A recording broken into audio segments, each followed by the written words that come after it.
Gaur hemen, aurkeztera gatoz, laugarren urtez gainditzenek antolaturiko gorrentzako zinema jaialdia eta ondorioz bere egitaragoaren berri ematea gatoz. Nik lehenik eta baina eskerrak eman nahiko nioke gainditzeni. Egiten duten lan azpimarratu nahiko nuke, ikusarazten dute eta bizibilizatzen dute kolektibo bat bestela inbiziblea dana, ez dena ikusten, ez dena agertzen, eta zentzu hortan egiten duten lana izugarria da, ez? Inoiz, esaten den bezala, ahotsa ez duten jende horri ahotsa ematen diote eta ahotsa jartzen diote. Gainera, meritoa handia da, ez? Bizian gizarte honetan, gor izateak sortzen dituen zailtasunai aurre egin, eta aurre egitez aparte, jarduera sozialak antolatzea, ez? Duela 10 urte hasi ziren sensibilizazio kanpainarekin, sensibilizazio kanpaina antolatzen, eta hori gutxi ez, eta horrekin konformatu ez, eta azkeneko 4 urte hauetan hementxe ditugu, ezta? Jaialdi hau aurkezten eta jaialdi honen berri ematen. Beraz, txalogarria da egiten duten lana, kontuan edukita guk edo entzuten duguna, baina askoz muga eta askoz pareta gehiago botagarritzaten dituztela horrelako gauzak antolatzeko garaian. Zinemaldi edo zine jaialdi xumea izan arren, helburu handiak betetzen ditula uste dut. Helburu handiak betetzen ditula uste dut lehenago esan bezala kolektibo oso bat bizibilizatzen dulako. Eta bestalde komunitate hori, gorren komunitate hori biltzen duelako. Ez gauza bat oso importantea dela iruditzen zaitena dela, beraien aldarrikapena eta beraien muga guzti horiek gizarteratzea egiten dute, baina egiten dute isialiaren bidez, ez? Egiten dute zineameren bidez eta egiten dute ondo pasatzen, ez? Ja, bihar hasiko gara 4. zein hizkuntzako zine jaialdiarekin.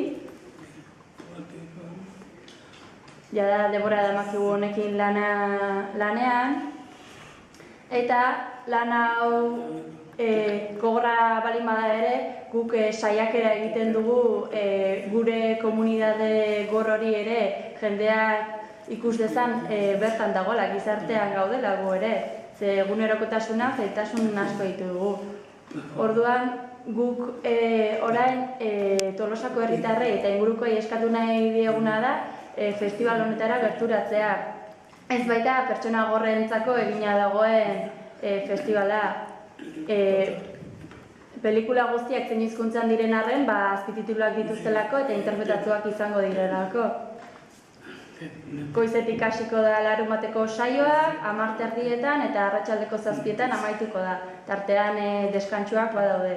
Eta mesedez gonbidatzen zaituztet etortzea eta guri ere modu honetara laguntzea eta ikustea gor komunitatea hor dagoela.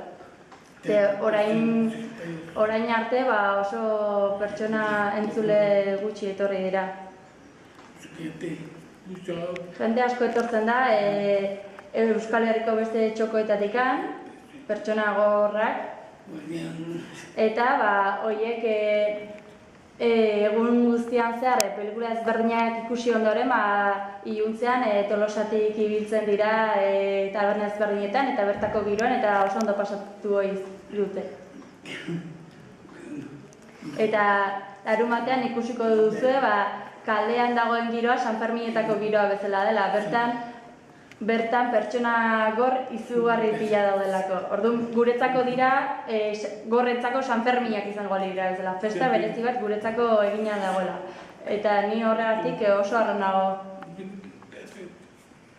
Eta pentsatzen dut, denok egon behar dugula harro, larunbat horretan egingo diren gauzekin. Bihar, Donostian, arratsaldean Donostiko udalarekin kolaboratuz, pelikula bat emango da.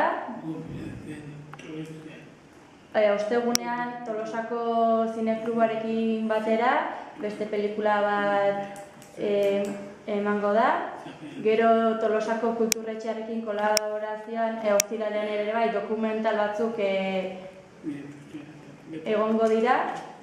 Eta larunbatean esan bezala, egun guztiko saioa egongo da Leiro Zine Aretoan. Bai, Espainian badira Galizian, Valentzian, Madrilen eta Katalunian badira zine jaialdiak eta hemen ere, Donostian ere egiten dira. Ez zein hizkuntzakoak baizik eta antzeko formatuan egiten direna. Gero hemen saio honetan ikusi ahalko ditugu adibidez Kongoko, Ingalaterrako, Sueziako, Alemaniako pelikula ezberdinak, baina ikusi ahalko duze bakoitzak bere zein hizkuntza propioa duela. Horregatik diogu festival hau internazionala atera, herrialde ezberdinetako jendeak parte hartzen du. Eta modu honetako jaialdi festival bakarra da. Europan badira batzuk, baina oso gutxi. Posible da, esatea, Tolosa Europa mailan dagoen kategoria honetako zine festivalen artean, 10 onenen artean edo egongo litzateke.